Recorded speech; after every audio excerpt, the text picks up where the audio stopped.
ایک شخص اپنی پیداوار کے 3 حصے کرتا تھا۔ ایک حصہ اپنے کھانے اور بال بچوں کے کھانے کے لیے، ایک اللہ کی راہ میں خرچ کرنے کے لیے نکلتا اور ایک حصہ اپنے باغ کی دیکھ بھال کے لیے رکھتا۔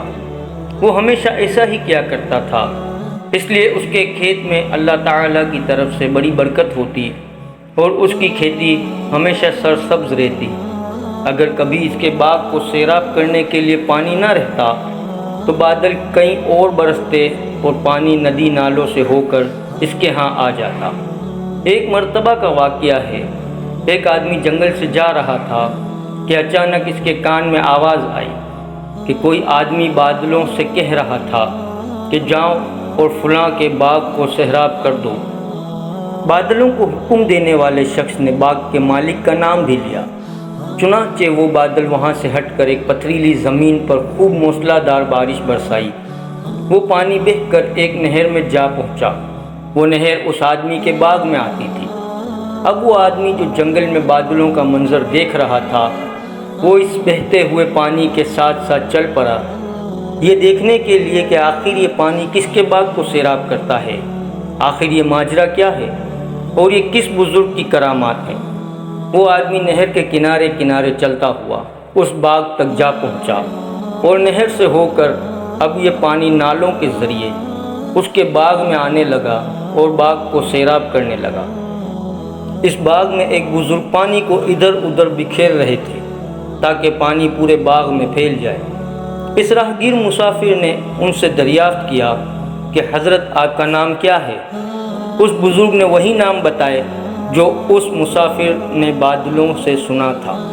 بزرگ نے پوچھا کہ بھائی، آپ میرا نام کیوں دریافت کر رہے ہیں؟ آپ کو مجھ سے کوئی کام ہے؟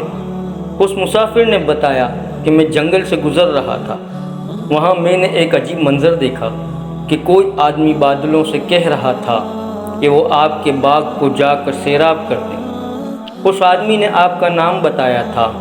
وہ بادل کہیں اور برسا لیکن نہر کے ذریعے پانی آپ کے باغ میں آ پہنچا۔ یہ عجیب و غریب منظر دیکھ کر اس کی حقیقت جاننے کے لیے اس بہتے پانی کے ساتھ ساتھ چلتا آیا کہ دیکھوں کہ یہ وہ کون سے بزرگ ہیں جن پر یہ خاص نظر رحمت ہے۔ پھر اس مسافر نے پوچھا کہ حضرت آپ کیا کرتے ہیں کہ اس باغ کو سیراب کرنے کا غیبی انتظام ہو جاتا ہے؟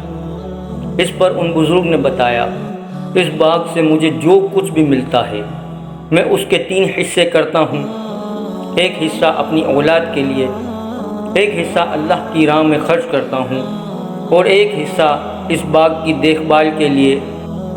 اس لیے جب بھی میرے باغ کو پانی کی ضرورت ہوتی ہے تو قدرت کی طرف سے اس کا انتظام ہو جاتا ہے۔ عزیز دوستوں، سچ ہے، جو اپنی حلال کی کمائی کا کچھ حصہ اللہ کی راہ میں خرچ کرتے ہیں وہ کبھی رائے گاہ نہیں جاتا۔ بے شک اللہ بہترین بدلہ دینے والا ہے۔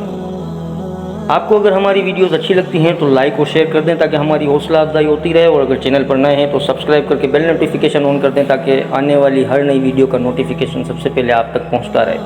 شکریہ۔